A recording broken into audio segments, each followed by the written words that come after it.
പൂജയുടെ ചോദ്യം കേട്ട് ഡേവിഡ് പതുക്കെ എഴുന്നേറ്റു. അവൻ ആ വലിയ ലൈബ്രറിയുടെ ജനലിലേക്ക് പോയി നിന്നു. പുറത്ത് മുംബൈ നഗരത്തിന്റെ വെളിച്ചം ഒരു വലിയ ക്യാൻവാസ് പോലെ പരന്നു കിടക്കുന്നു. അവൻ ഒരു സിഗരറ്റിന് തീ കൊളുത്തി. അതിന്റെ പുക സാവധാനം പുറത്തേക്ക് വിട്ടു. അവൻ തിരിഞ്ഞു നോക്കുമ്പോൾ അവന്റെ കണ്ണുകളിൽ ഒരു തരം തിളക്കമുണ്ടായിരുന്നു. അവൻ പതുക്കെ പൂജയുടെ അടുത്തേക്ക് നടന്നു വന്നു. അവളുടെ മുഖം തന്റെ കൈവെള്ളയിൽ എടുത്തുയർത്തി. പൂജ, നീ ചോദിച്ചത് എന്തിനാണ് നിന്നെ വാങ്ങിയതെന്നല്ലേ? ഈ ലോകത്ത് എല്ലാം ഒരു കച്ചവടമാണ്. നിന്റെ സൗന്ദര്യം എന്റെ ഓഫീസിലെ ഒരു വില കൂടിയ പെയിന്റിംഗ് പോലെയാണ്. ചിലർക്ക് പണമാണ് വലുത്, ചിലർക്ക് അധികാരമാണ്. പക്ഷെ എനിക്ക് വേണ്ടത് അപൂർവമായ ഒന്നാണ്. മുംബൈയിലെ ചുവന്ന തെരുവുകളിൽ എത്രയോ പെണ്ണുങ്ങളുണ്ട്. പക്ഷെ അവരിലൊന്നും നിന്റെ ഈ കണ്ണുകളിലെ പരിശുദ്ധി ഞാൻ കണ്ടിട്ടില്ല. നിന്റെ ഈ രൂപം അതൊരു ശില്പം പോലെയാണ്. ഏതൊരു ശില്പിയും തന്റെ ഏറ്റവും മികച്ച സൃഷ്ടി മറ്റാരും കാണാതെ ഒളിപ്പിച്ചു വെക്കാൻ ആഗ്രഹിക്കും. അതുപോലെ ഈ മനോഹരമായ രൂപത്തെ തന്റെ കൊട്ടാരത്തിലെ സ്വകാര്യമായി വെക്കാനാണ് ഞാൻ ആഗ്രഹിച്ചത്. അവൻ അവളുടെ കാതോരം കുനിഞ്ഞ് വളരെ താഴ്ന്ന സ്വരത്തിൽ, എന്നാൽ ഭയപ്പെടുത്തുന്ന സ്വരത്തിൽ തുടർന്നു. നീ കരുതുന്ന പോലെ വെറുമൊരു ശാരീരിക സുഖത്തിനല്ല ഞാൻ നിന്നെ കൊണ്ടുവന്നത്. ഒരു ദേവതയെ എന്റെ മുൻപിൽ മുട്ടുകുത്തിക്കുന്നതിലാണ് എന്റെ ലഹരി.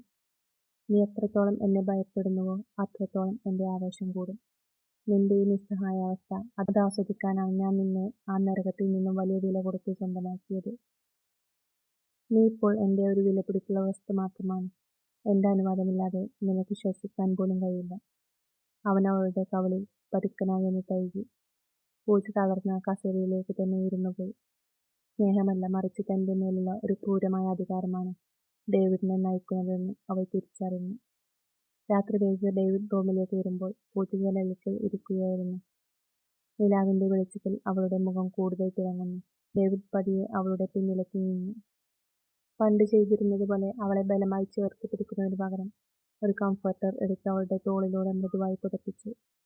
പൂജ ഞെട്ടലോടെ അവനെ നോക്കി. മുംബൈയിൽ മഴ കനത്ത് പെയ്യുകയാണ്. മുറിയിൽ ഡേവിഡിന്റെ പ്രിയപ്പെട്ട ഇംഗ്ലീഷ് വയലിൻ സംഗീതം മൃദുവായി ഒഴുകി നടക്കുന്നു. പൂജ മഴ നോക്കി നിൽക്കുമ്പോൾ ഡേവിഡ് ഒരു ഗ്ലാസ് ജ്യൂസുമായി അവളുടെ അരികിലെത്തി. നീ മലയാളം പാട്ടുകൾ കേൾക്കാറുണ്ടോ? ഡേവിഡ് ചോദിച്ചു. ഉണ്ട്, അമ്പലത്തിലെ പാട്ടുകളും മുത്തശ്ശി പാടിത്തരുന്ന കഥകളും. അവളുടെ ശബ്ദം ഇടറി. ഡേവിഡ് ഒന്നും മിണ്ടിയില്ല. പക്ഷെ അന്ന് രാത്രി അവൻ അവളുടെ മുറിയിൽ ഒരു വലിയ ടിവി വെച്ചു. അവൾ ആ പാട്ടുകൾ കേട്ട് ഉറങ്ങുന്നത് ഡേവിഡ് വാതിൽക്കൽ മറന്നു നിന്ന് നോക്കി നിന്നു. അവന്റെ ചുണ്ടിൽ ഒരു ചെറിയ പുഞ്ചിരി ഉണ്ടായിരുന്നു. അത് കാമമോ അധികാരമോ ആയിരുന്നില്ല, മറിച്ച് ഒരുതരം ആത്മസംതൃപ്തിയായിരുന്നു. ഡേവിഡിന്റെ സുഹൃത്തുക്കൾ സംഘടിപ്പിച്ച ഒരു ബിസിനസ് പാർട്ടി ഉണ്ടായിരുന്നു. എല്ലാവരും തങ്ങളുടെ പങ്കാളികളുമായി എത്തുമ്പോൾ ഡേവിഡിനൊപ്പം പൂജയുമുണ്ട്. കറുത്ത ഗൗണിൽ അവൾ ഒരു രാജകുമാരിയെപ്പോലെ തോന്നി. മറ്റുള്ളവർ അവളെ കൗതുകത്തോടെയും അസൂയയോടെയും നോക്കുന്നത് കണ്ടപ്പോൾ ഡേവിഡിന്റെ ഉള്ളിൽ ദേഷ്യം അനുഭവപ്പെട്ടു. അവൻ പാർട്ടിക്കിടയിൽ അവളെ ആരും കാണാത്ത ഒരു മൂലയിലേക്ക് മാറ്റി നിർത്തി. പൂജ, നിന്റെ ഈ ഭംഗി എനിക്ക് മാത്രമേ കാണാൻ കഴിയാവൂ. മറ്റുള്ളവർ നിന്നെ നോക്കുമ്പോൾ എനിക്ക് അവരോട് വെറുപ്പ് തോന്നുന്നു. അവൻ അവളുടെ കൈകൾ മുറുക്കി പിടിച്ചു. ആ സ്പർശനത്തിൽ പ്രണയത്തിന്റെ ചൂടുണ്ടായിരുന്നു. പക്ഷെ വാക്കുകളിൽ ഇപ്പോഴും ആ പഴയ ക്രൂരതയാണ് അവൻ നിറച്ചത്. രാത്രിയിൽ ഡേവിഡ് ഉറങ്ങിക്കഴിഞ്ഞപ്പോൾ പൂജ അവന്റെ മുഖത്തേക്ക് നോക്കിക്കിടന്നു. ക്രൂരത മാത്രം കണ്ടിരുന്ന ആ മുഖത്ത് ഇപ്പോൾ ഒരുതരം ശാന്തതയുണ്ട്. പണ്ട് തന്നെ ബലമായി പിടിച്ചിരുന്ന അവന്റെ കൈകൾ ഇപ്പോൾ അവളുടെ മുടിയിൽ തലോടുന്നത് ഒരുതരം ആശ്വാസമായി അവൾക്ക് തോന്നിത്തുടങ്ങുന്നു. എന്തിനാണ് ഞാൻ ഇവനെ ഇഷ്ടപ്പെടുന്നത്? എന്നെ വിറ്റവരോട് എനിക്ക് തോന്നാത്തൊരു താല്പര്യം എന്നെ വിലയ്ക്ക് വാങ്ങിയവനോട് തോന്നുന്നത് എന്തുകൊണ്ടാണ്? അവൾ സ്വയം ചോദിച്ചു. തന്റെ ഗ്രാമത്തെയും മുത്തശ്ശിയും ഓർക്കുമ്പോൾ അവൾക്ക് കുറ്റബോധം തോന്നി. പക്ഷെ ഡേവിഡിന്റെ സാമീപ്യം ഇല്ലാതെ ഒരു നിമിഷം പോലും ഇരിക്കാൻ കഴിയില്ലെന്ന അവസ്ഥയിലേക്ക് അവൾ മാറിക്കഴിഞ്ഞു. ഒരു ദിവസം പൂജയ്ക്ക് ചെറിയൊരു പനി വന്നു. അവൻ മേരിയെപ്പോലും അടുത്തേക്ക് വിടാതെ പൂജയ്ക്ക് മരുന്നും വെള്ളവും നൽകി അവളുടെ അരികിൽ തന്നെ ഇരുന്നു. എനിക്കായി ഒരാൾ ഉറക്കമൊഴിച്ചിരിക്കുന്നത് കണ്ടപ്പോൾ അവളുടെ കണ്ണു നിറഞ്ഞു. അവൻ അവളുടെ കൈകളിൽ കൈ ചേർത്ത് പിടിച്ച് മുത്തം നൽകി. ആ നിമിഷം പൂജയ്ക്ക് തോന്നി അവൻ തെനിക്കിട്ട ചങ്ങലകൾക്ക് സ്വർണത്തേക്കാൾ തിളക്കമുണ്ടെന്ന്. പൂജ ഡേവിഡിന്റെ കൂടെ ഷോപ്പിങ്ങിന് അവിടെയുള്ള വലിയൊരു മാളിലേക്ക് വന്നതായിരുന്നു. പൂജ ഒരു മൂലയിൽ മാറി നിൽക്കുമ്പോഴാണ് ആൾക്കൂട്ടത്തിനിടയിൽ പരിചിതമായ ആ മുഖങ്ങൾ അവൾ കണ്ടത്. വിച്ചുവും പാർവതിയും നിതയും. മുംബൈയിലെ ഏതോ ഡീലുമായി ബന്ധപ്പെട്ടാണ് അവർ അവിടെ എത്തിയത്. പഴയതിനേക്കാൾ ആഡംബരത്തിലാണ് അവർ ഇപ്പോൾ.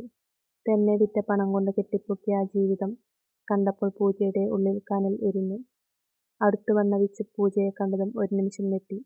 പക്ഷേ ഭയത്തിനു പകരം അവന്റെ മുഖത്ത് ആ പഴയ പരിഹാസം വിരിഞ്ഞു. ഡേവിഡ് അടുത്തുണ്ടെന്നറിയാതെ അവൻ പൂജയുടെ അടുത്തേക്ക് നീങ്ങി. "ഓ, നീ ഇവിടെ വലിയ റാണിയായിരിക്കുകയാണല്ലേ. നിന്നെ വിറ്റപ്പോൾ ഇത്രയും വലിയൊരു ഭാഗ്യം നിനക്ക് കിട്ടുമെന്ന് ഞങ്ങൾ കരുതിയില്ല," അവൻ താഴ്ന്ന സ്വരത്തിൽ പറഞ്ഞു. അതുവരെ അടക്കിപ്പിടിച്ച പൂജയുടെ ഉള്ളിലെ സങ്കടം പെട്ടെന്ന് രോഷമായി മാറി. അവൾ അലറിക്കൊണ്ട് അവന്റെ കരങ്ങൾ താണടിച്ചു. ആളുകൾ അമ്പരപ്പോടെ അവരെ നോക്കി. ഡേവിഡ് ഗൗരവത്തോടെ അങ്ങോട്ട് നടന്നു വന്നു. ഡേവിഡ് പൂജയുടെ കൈ പിടിച്ചു. അവൾ വിറക്കുകയായിരുന്നു. "ആരാണിവർ പൂജ? നിനക്കിവരെ എങ്ങനെ അറിയാം?" ഡേവിഡിന്റെ ശബ്ദം തണുത്തതായിരുന്നു. പക്ഷേ അതിൽ ഒരു വലിയ കൊടുങ്കാറ്റ് ഒളിഞ്ഞിരുന്നു. പൂജയുടെ വാക്കുകൾ മുറിഞ്ഞുപോയി. അവൾ കരഞ്ഞുകൊണ്ട് ഡേവിഡിന്റെ ഷർട്ട് മുറുക്കി പിടിച്ചു. "ഇവരാണ് എന്നെ ആ നരകത്തിലേക്ക് വിറ്റവർ, എന്നെ അനാഥരാക്കിയവർ." ഡേവിഡ് പതുക്കെ വിച്ചുവിനെ നോക്കി.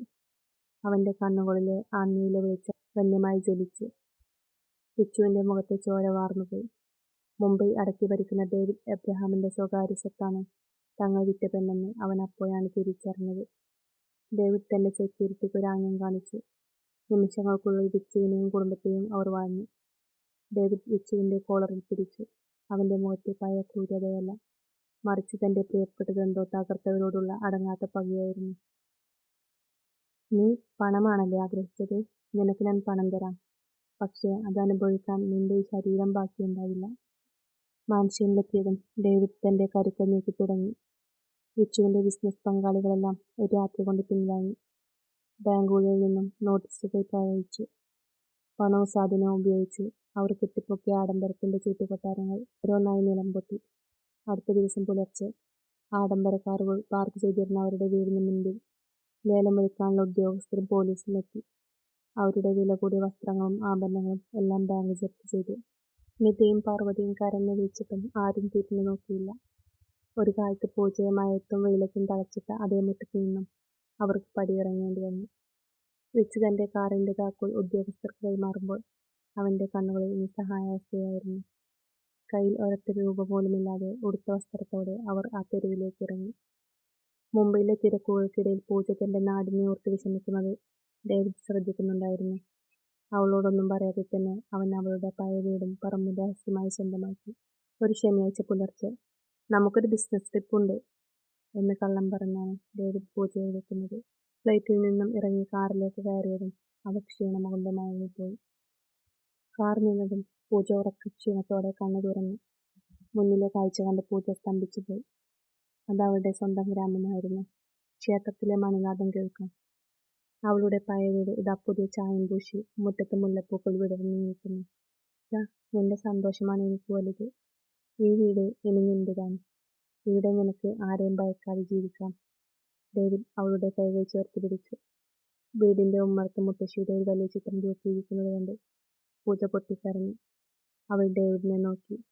ആ കണ്ണുകളിൽ പണ്ട് കണ്ടിരുന്ന ക്രൂരതയല്ല, മറിച്ച് ആർദ്രതയായിരുന്നു. ഡേവിഡ് മുട്ടുകുത്തി നിന്ന് അവളുടെ കൈകളിൽ ചുംബിച്ചു. "പൂജ, വാക്കുകൾ കൊണ്ട് പറയാൻ എനിക്കറിയില്ല. പക്ഷേ എന്റെ ജീവിതത്തിലെ ഏറ്റവും വലിയ സത്യം നീയാണ്. I love you." പൂജ അവനെ ആലിംഗനം ചെയ്തു. ആ നിമിഷം അവർക്കിടയിലെ അതിർവരമ്പുകൾ എന്നേക്കുമായി അവസാനിച്ചു. പകരം തുല്യമായ പ്രണയവും ബഹുമാനവുമുള്ള രണ്ട് ഹൃദയങ്ങൾ അവിടെ ഒന്നായി.